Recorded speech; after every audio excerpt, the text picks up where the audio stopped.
Hi, Brett here, and welcome to Tabletop Sagas. In today's video, I figured that it's about time that we continue on with our British starter army for Blitzkreig Commander. After completing the armour in the last video, I've got the infantry and the commanders all painted up. They came together really well, even for 10mm miniatures. The World War II paint schemes just seem to lend themselves to painting up quickly. But enough chatting, let's switch over to the hobby desk and I'll show you how everything looks. And here are the infantry. There is 6 units of your base infantry, and I have created 2 commanders to go along with them. So nice selection here and a good starting point that you do get in the starter box. Seems pretty obvious that those two should go together. So let's start by having a look at our infantry units. So for the infantry, we have 3 different sculpts provided. So we've got this one here with the bayonet affixed, guy without a bayonet just kind of looking around, and then somebody without a bayonet shooting. So these 3 here are good examples of the different options that you get in this starter set, and roughly an equal amount of all of them. So I have tried to rotate them through all of these bases. There is 5 minis a base, which I think is quite nice for making the base look filled out, but also still mirroring that open light infantry style of combat that would take place in more World War II platoons. So for these, I have also tried to vary the layout a little bit. So I've got 3 in the back here and 2 in the front. I've then got this one here, which has got 2 on either side and then 1 in the middle. This one here, I've got 3 in the front and 2 in the back. So just, it's not an awful lot, but just a little bit to try and make things a little bit more interesting. In terms of paints that I've used, I went for pretty obvious one, an English uniform from Vallejo for the main colour of the clothes. And then I also did a Russian uniform for any of the detailing. So that's the helmet, let's just turn this around, the backpacks, water bottle, and the bits at the top of the boots. Then just done basic metals, woods, and blacks for the boots. Nothing too special there. Washed that all with a brown wash and then re-highlighted back up with the base colours. Now for the skin, I have chose to do all of these as a Caucasian flesh. I do know that in World War II, for the British Army, they did use a lot of manpower from the colonies. So it may be worth considering to use some different skin tones for these to represent the diversity that did actually exist in the foot-slogging infantry of the World War II British Army.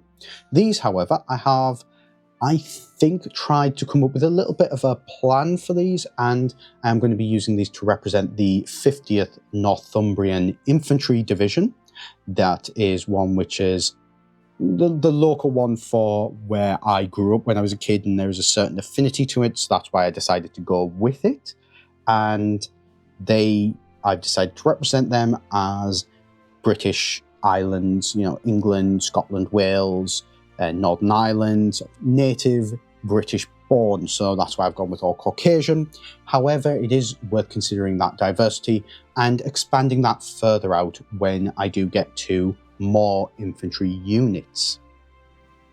Now, for the bases, I did keep them the same as what I did with the tanks. So we've got a little bit of basing texture, then painted with an earth and a brown wash, and then I've gone for some foam flock here as well. And you can see once it is dried, this stuff really does pack down, but can still look like some really nice shrubland that these people are passing through. And as well, here, that's me just squeezing on it.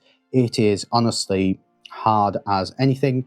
This, once you've had your PVA glue and then your sealant on the top of it, it's not going anywhere. Although it is worth noting when you first do that and it dries, I had found that this does look very, very glossy. So my recommendation would be hit this with a matte varnish after you've done the basing. Just knocks that down a little bit for you. And so that's the infantry for you. Now let's have a little bit more of a look at the commanders. And here we have the command units for you. Now these are painted in the exact same way as the infantry and also based in the exact same way as the infantry. So I won't go into any more detail as to how I went about doing that. I've already covered that for the infantry. However, for Blitzkreig Commander, it is noted that commanders, it's recommended, are on a 50mm round base. These, as you will notice, are obviously not. The reason for that is in this box you get 5 models to go in your command unit, but they're only split between 2 different sculpts. That's the guy who's kneeling and the guy who's standing.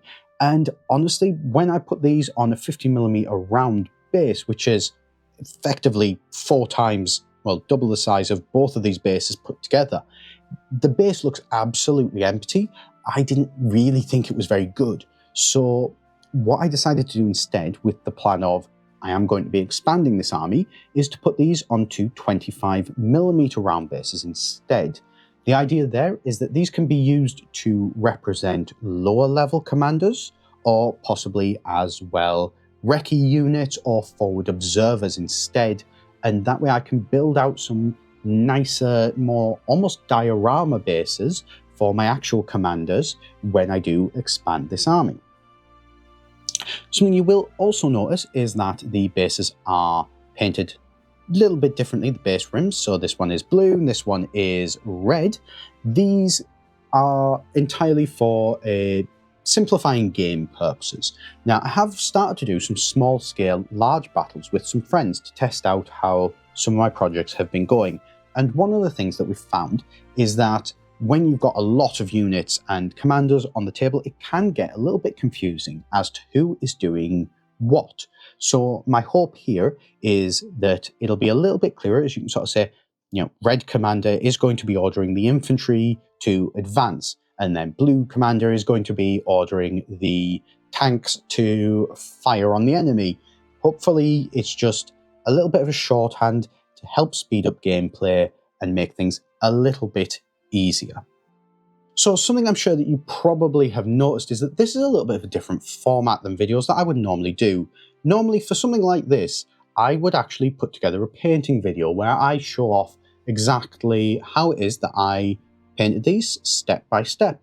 And I've decided not to do that because, well, to be perfectly honest, World War II is not an area where I have a lot of knowledge. I have a little bit, and I'm doing a lot of research and learning more as I go with this project, but initially I didn't know very much. So I've been actually relying very heavily on other YouTubers to give me a good foundational knowledge of how I should paint these. Specifically for this, I have used Sonic Sledgehammer Studios, the same guy who I actually used for my armor video as well. I will link the specific video from him that I used for this in the description down below. I would recommend after this going and checking that out. However, I have taken some of his ideas and then adapted them to fit better with the smaller 10mm scale. If you would like to maybe see a video showing off exactly how I adapted that and what I did a little bit different for these, then let me know and I will put together a painting video showing you how I did that. And there we have it. The miniatures are all done and ready for the table. They aren't painted to a competition standard or anything like that, and there's certainly more work that could be done with the highlighting to help these miniatures stand out from their bases. I guess that's kind of one of the problems from an era when people were designing uniforms to not be seen, unlike, say, the bright reds of earlier periods in the British Army. We want our minis to look like they were supposed to, obviously, but we also want them to be readable on the gaming table. And I'm not sure that I've found the perfect balance to that problem just yet, particularly for minis that are as small as 10mm. But what about you? Do you have any suggestions how you would balance accuracy versus readability? Why not? Let me know in the comments down below. So thank you very much for watching today. I hope you're enjoying this project as much as I am. And if you haven't already, why not consider hitting that subscribe button down below to join the amazing people who support the channel. I'm Brett, and thank you very much for watching. I shall see you next time here at Tabletop Sagas.